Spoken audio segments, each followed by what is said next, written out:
Hello, my name's Caramia Muffet. I'm a freelance trainer for Mind in Salford and I deliver training on mental health. Today I want to talk to you about gratitude. I want to explain why it's so important to be grateful, not just for the big things that are happening in our lives, but the smallest of things. At the moment, we're living in a really difficult time, and what our brain is programmed to do is look for all the negative things that happen, which consequently can have a negative impact on our mental health. This is something we want to try and avoid. And so I'm going to explain to you why our brain is pre-programmed to look for negative things and how we can actually start to overcome that and start to focus on the positive things in life. Before we start to look at why it's important to focus on the positive things in our lives, perhaps we need to understand why our brain naturally doesn't do this. It's our brain's natural tendency to register negative things, not only register them, but to dwell on these events. This is called the negativity bias. When something negative occurs, chemical changes happen in our body, which makes us feel anxious or stressed. And this is as a result of the fight or flight response. The physical feelings that come along when we encounter something negative are uncomfortable for us to be with. And this means that we take a lot of notice of them, more so than when positive things happen. Negative emotions rouse the part of the brain called the amygdala, and this is the part of the brain that's responsible for triggering the fight or flight response. If you want to know more about the fight or flight response, why don't you check out our video on anxiety? The amygdala that we talk about is coloured in green in our diagram. It's a small primitive part of the brain. This bit uses about two-thirds of its neuron just purely to look out for bad news.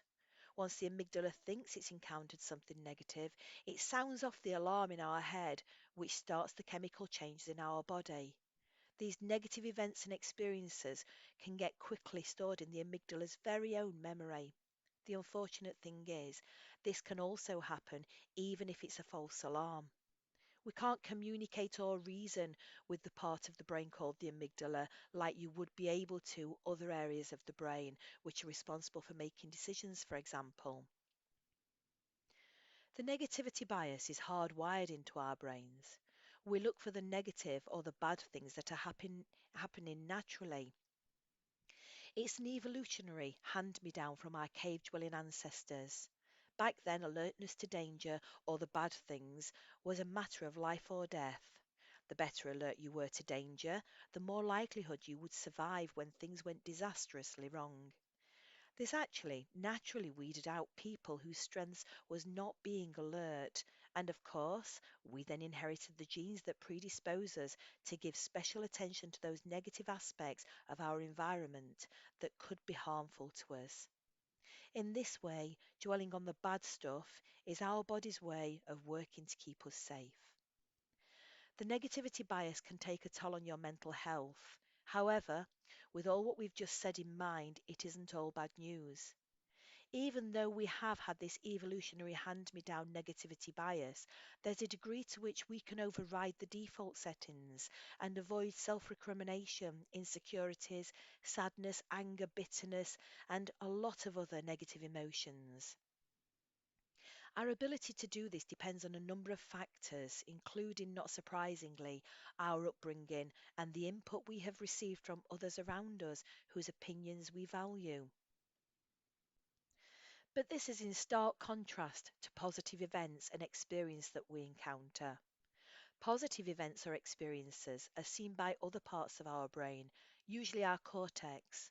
And because we're able to reason with the cortex, information that this receives does not automatically get stored. It usually goes into the short-term memory, and our brain would then decide if it was relevant to push it through to the long-term memory. Usually, if something's small, then our brain may decide not to keep that positive memory at all. However, we can voluntarily push things through to our longer term memory.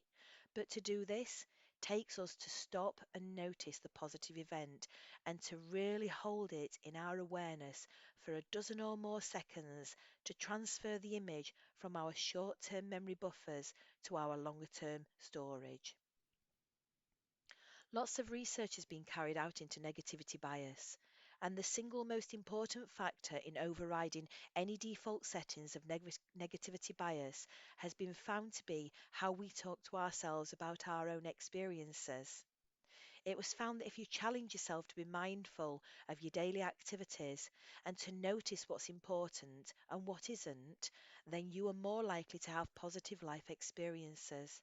Putting it bluntly, you really need to put some effort into truly valuing all the good and positive aspects of your life so that you are not overcome by the negatives. Even at times when there seems to be a mountain of negative things happening, like in the current climate that we're living in, trying to appreciate the positive aspects of your life, regardless of how small they may be, will begin to create new neural pathways in the brain, and it can start to override some of those default settings that our brain has, and this ultimately can make you happier.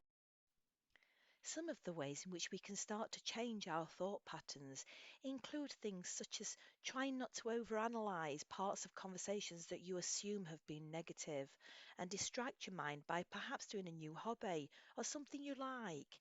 It could be anything: reading, going for a run, cleaning your house up if you enjoy doing this, listening to music.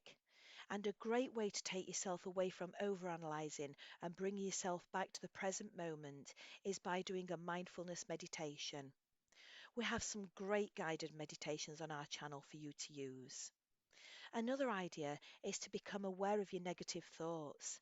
After an event takes place, you might find yourself thinking things like, I shouldn't have done that. This is a negative thought and it isn't helpful.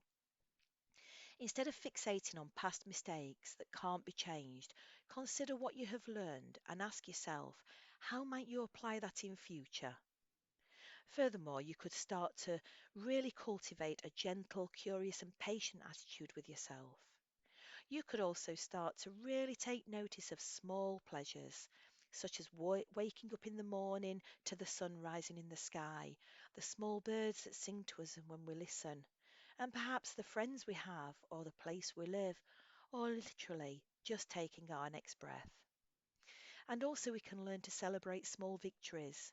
These can be anything from getting your poached eggs on toast perfect to completing a project that's needed to be done for some time. It's important to remember how much power you have in letting bad comments stick with you or not. However, some people, due to no fault of their own, find it really hard to change their negative thoughts into positive thoughts. This may be because they have been brought up in an environment which has been surrounded with negativity, or perhaps things have happened to them in their life which makes it hard to focus on the positives.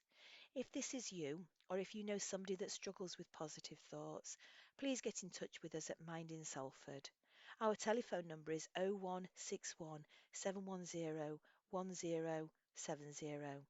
Also, don't forget that you can also contact the Samaritans on 116 123, or Shout is a text messaging service and you can text these on 85258. Well, that's the end of this little presentation. To practice what we preach, I want to say my gratitude to all of you for watching this video. I really hope you enjoyed it and found it useful. I hope there was some tips in there that you possibly could take away and use. If you did enjoy it, give us a thumbs up. And also, why not subscribe to our YouTube channel? I think the subscription button will be somewhere down here. It's great to talk to you again, and I'll see you again soon. Bye bye.